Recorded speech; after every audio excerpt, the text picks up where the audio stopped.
Many of you who watch my videos will have noticed that I have these Dewalt radial arm saws in my bench here. The one on the left is the first one I bought and the one I use all the time. The one at the end of the bench is my most recent purchase that was actually bought a couple years ago. I'm just now getting around to kind of getting it back in working order. Need to replace the bearings and replace some of the wires. So for replacing the bearings, I went to Harbor Freight and I bought this press here. So it's a hydraulic press, and I wanted to show you sort of the setup that I'm using to get these bearings out of here.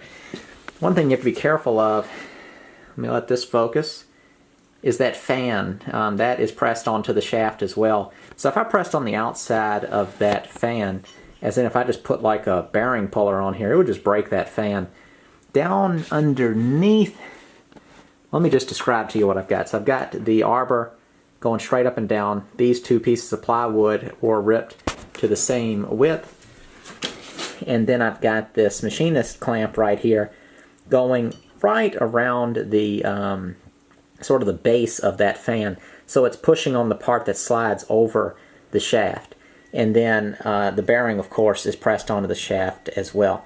So I'm not pushing on the outside of this fan. So let me get the tripod set up and we'll go ahead and push this bearing out.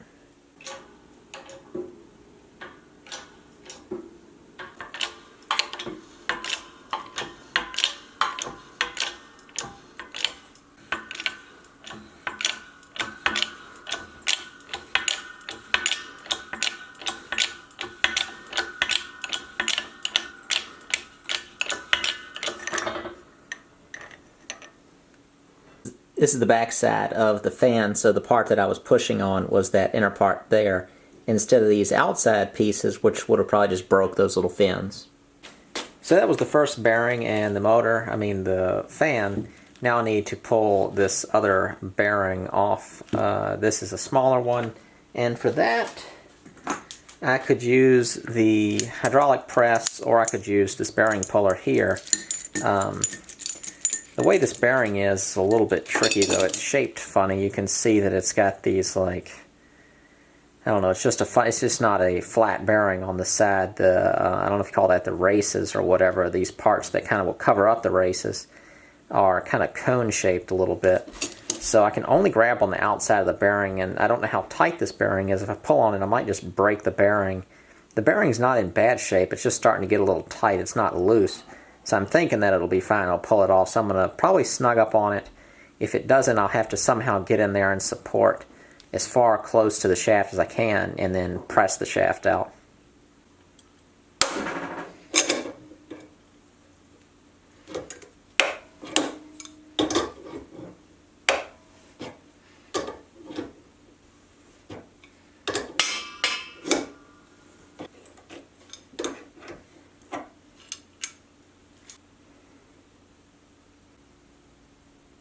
Got everything disassembled. These are the replacement bearings, so the fan and this piece right here will slide on, then the bearing will follow it. I'll press all that on at once, and then this smaller bearing will get pressed on to this side. I decided to push on the smaller bearing first. It was easier this way. I've got these plates that come with the press below. I'm going to stick a little socket in here. That will clear the arbor as it presses through.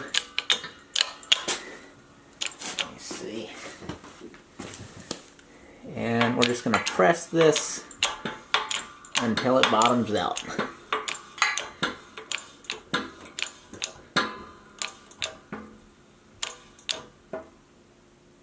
Here we go.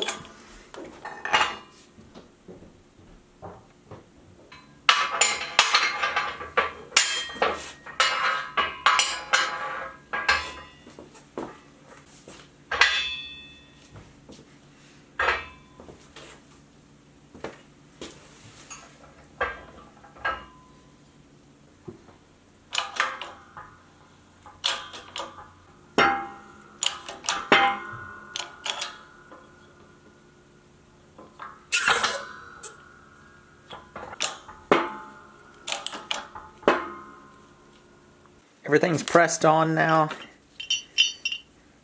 seated well, bearing looks straight. Last thing to do, slip on these little spacers that were on here before. Just little tiny shims, and put them on, probably doesn't matter. Put them on the way they came off. And then a little snap ring follows that up.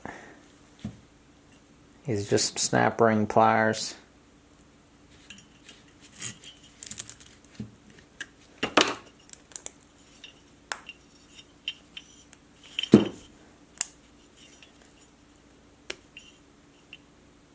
There we go.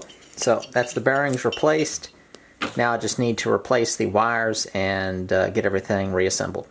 The wiring on the saw is pretty rough. It's all tattered and someone's wrapped it all in electrical tape. So I'm going to replace all of the power cord wiring back to the motor inside this. I think it's called the bell housing on either side. I'm not sure though. The on-off switch is a keyed on-off switch on this saw. So I just need to disconnect those wires and then run the new wire. I've got this wire here. I'm not sure how you actually pronounce it if I'm saying it right, but when you go to the store, it's just SJ00W or SJ00W. Basically, it's like a power cord, similar to the power cords on Dewalt tools, where it's kind of that soft, kind of flat sheen. I like this a lot. It's really flexible. This is 14 gauge.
So this is an example of one of the tenons that I would be cutting a lot. It's not sized correctly, but in making a lot of farm tables, I just use 2x6s as apron boards. and this saw does an excellent job with a nice sharp dado stack of cutting tenons on any wood, softwoods and hardwoods. And I'm sure from that video you can guess what the next thing I need to do with this whole radial arm saw setup, and that is coming up with some sort of dust collection for using the dado stack.